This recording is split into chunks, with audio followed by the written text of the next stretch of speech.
संस्कृत में एक वचन है, अश्वम नैव गजम नैव व्याघ्रम नैव च नैव च अजापुत्रम बलिम दद्यात देवो दुर्बल घातकः। अर्थात यज्ञ में बलि घोड़े की नहीं दी जाती, नहीं हाथी की और नहीं शेर की। बलि दी जाती है तो मासूम बकरे के बच्चे की, यानी स्वयं ईश्वर भी दुर्बलों की रक्षा नहीं करता। और इसी आधार पर जिन्होंने डिफेंसिव ऑफेंस अर्थात आक्रामक सुरक्षा की डॉक्ट्रिन फलसफा हिंदुस्तान को दिया, वे भारत के सुरक्षा सलाहकार माननीय Shri Ajit Doval ji. You do one more Mumbai and you will lose Balochistan, ऐसी चेतावनी पाकिस्तान को देने वाले अजीत डोवाल जी। देश की सरकार किसी भी दल की हो, जब जब देश की रक्षा और सुरक्षा का मामला आता है, सभी सरकारों के पास एक ही जवाब होता है और वह जवाब है अजीत डोवाल साहब।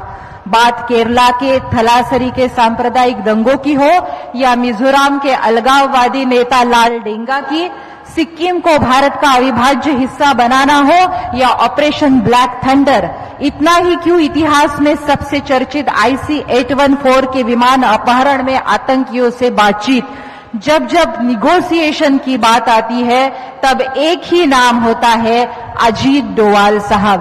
डोवाल साहब, मैंने कल ही आपकी डिसीजन मेकिंग पर एक वीडियो देखी और इस वीडियो, ऐसी सुंदर वीडियो मैंने आज तक अपनी जिंदगी में देखी नहीं, जिसमें डोवाल साहब ने ये बताया है कि क्रिटिकल डिसीजन लेते वक्त क्या करना चाहिए। वो कहते हैं कि निर्णय लेने से पहले यह सवाल अपने आप से पूछे कि इसमें मेरा कोई सेल्फ इंटरेस्ट तो नहीं है और मुझे डर तो नहीं लग रहा। अगर इसका उत्तर हाँ है तो यह निर्णय ले लें। आप कहते हैं कि हमने यह भी सवाल पूछना चाहिए कि इस निर्णय की कॉस्ट क्या है, दाव तो लगाना है, स्टेक्स क्या है। मैं आज यह एक हिंदुस्तानी के रूप से बड़े ही गर्व से इस सदन को बताना चाहूंगी कि अपने 30 साल की तूफानी IB करियर में राष्ट्रहित में अजीत डोवाल साहब ने कई बार अपनी जान की बाजी लगाई है। और इन्हीं पंक्तियों के साथ कि लोग अमृत जांच कर पीते जहां, हमने जहर बिना पूछे पिया, क्या मिला हमने कभी सोचा नहीं, मैं आमंत्रित करना चाहूंगी माननीय अजित डोवाल साहब को। आप सबसे अनुरोध है, सगळ्यांनी उभं राहून अभिवादन करावं डोवाल साहेबांना।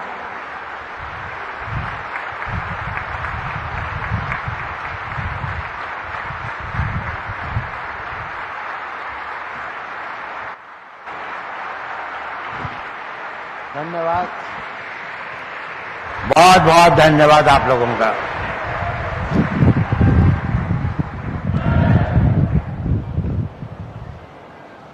भारत के माननीय गृह मंत्री आदरणीय श्री अमित शाह जी,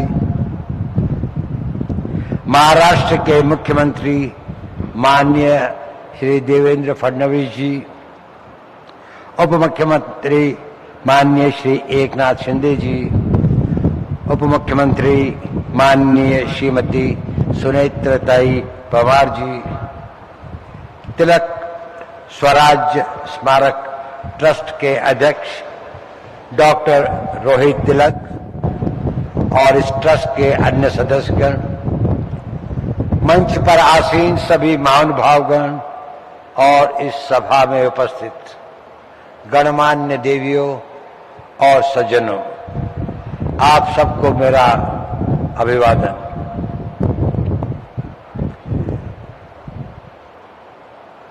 मैं इस मंच पर यहां पर आकर अपने को एक बड़ी ही असमंजस की स्थिति में समझता हूं।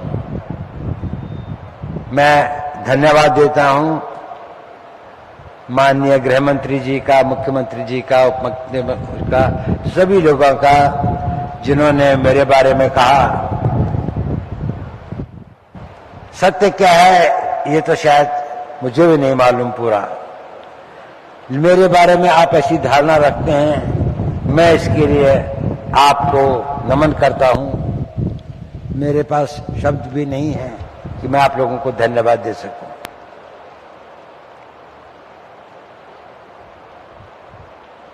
साथियों, आज एक विशेष दिन है। यह विशेष दिन है हमारे राष्ट्र के स्वतंत्रता संग्राम के प्रेषक, स्वतंत्रता संग्राम के एक अद्भुत सेनानी, फिलोसोफर, मार्गदर्शक, उनकी 106वीं पुण्यतिथि का। ये मेरा सौभाग्य है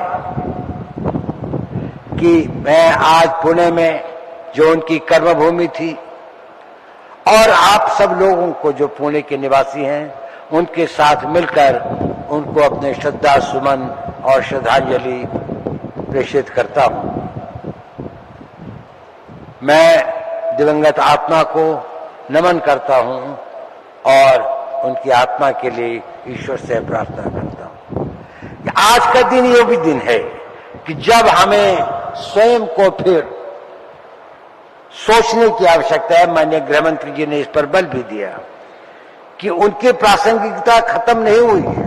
आज भी जो उन्होंने कहा था, एक बार हर भारतीय को, विशेषकर हमारे युवाओं को, ये सोचने की आवश्यकता है कि जिस मार्ग पर जो भारत की उनकी परिकल्पना थी, वो क्या थी और क्या भाव था राष्ट्र निर्माण का।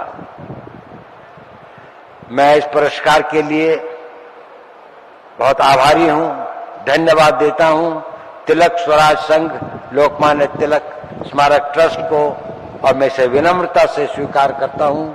मैं गौरवान्वित भी हूं और नतमस्तक भी।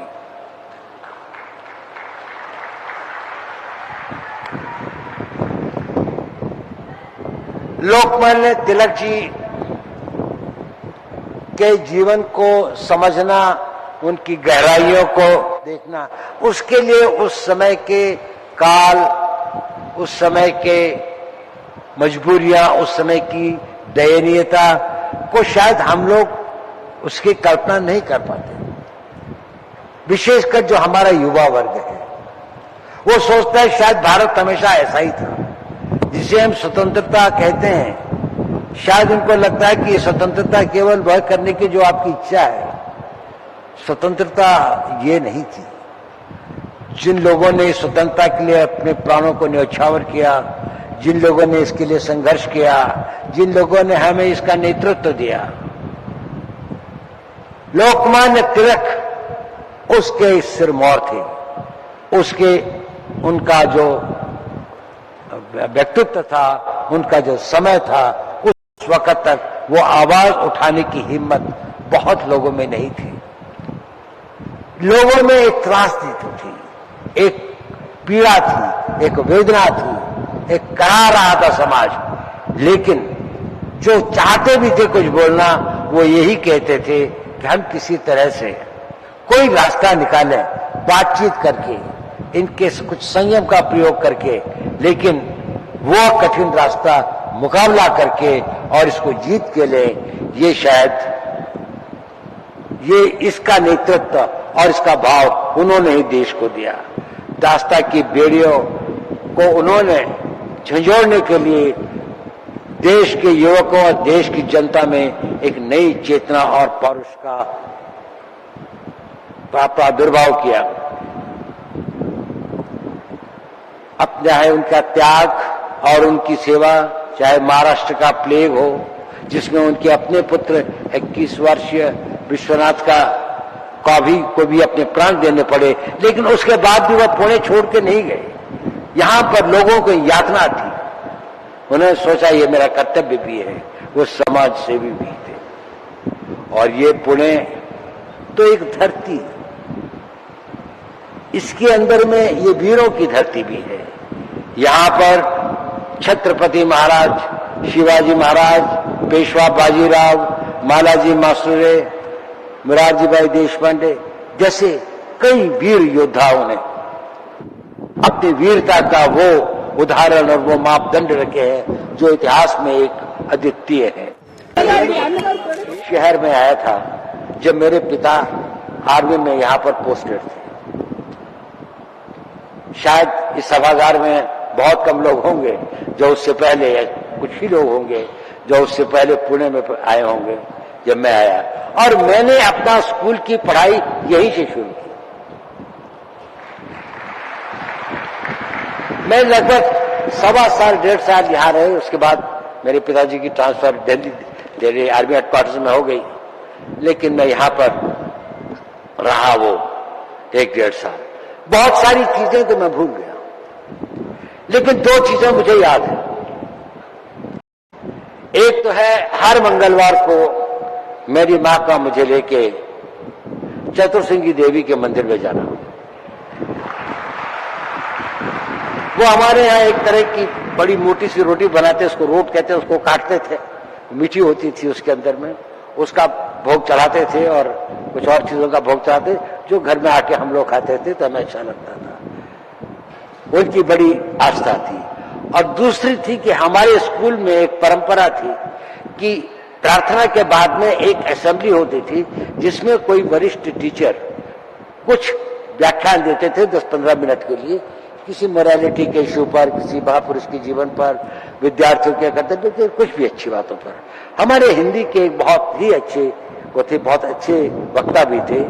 उन्होंने लोकमान्य तिलक के जीवन पर एक व्याख्यान दिया था, और उसके बाद में पुणे के अंदर में उनका बारे में मुझे पता लगा। तो मेरा पहला जो एक्सपोजर हुआ लोकमान्य तिलक जी के जीवन के बारे में 5 साल की उम्र स्कूल में हुआ।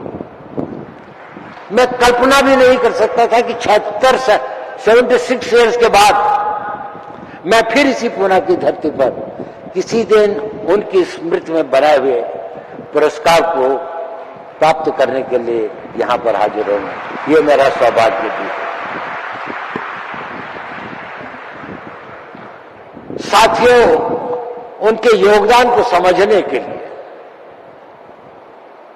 हमें टाइम क्लॉक में पीछे जाना पड़ेगा। कैसा समय था, हल्की हल्की अब कहते बड़ी प्रॉब्लम्स थी, शायद ये नहीं था। आजकल के लोग जो अपने राइट्स की बात करते हैं, उनको ये नहीं पता कि इन राइट्स को अगर हम मिसयूज करेंगे तो शायद जिन लोगों ने इन राइट्स के लिए अपना इतना सर्वस्व त्याग किया, उनकी आत्मा को कितना कष्ट पहुंचेगा। हिंदी में पहला गद्य साहित्य में एक नाटक लिखा गया, उसका नाम था भारत दुर्दशा। 1850 में भारतेंद्र हरिश्चंद्र, जिन्होंने हिंदी में गद्य लिखने की परंपरा शुरू की थी। उससे पहले पोइट्री थी, कविताएं लिखी जाती थी, साहित्य के अंदर में गद्य लिखने का वो नहीं था। 1-2 पहले प्रयास हुए थे, लेकिन वो कामयाब नहीं हुए। उसको यदि आप पढ़ें, उसमें उन्होंने एक चित्रण किया है कि भारत की क्या अवस्था थी, कितनी यातना थी, कितनी वेदना थी। लोकशाही मराठी ऐका, पहा, जागरूक रहा।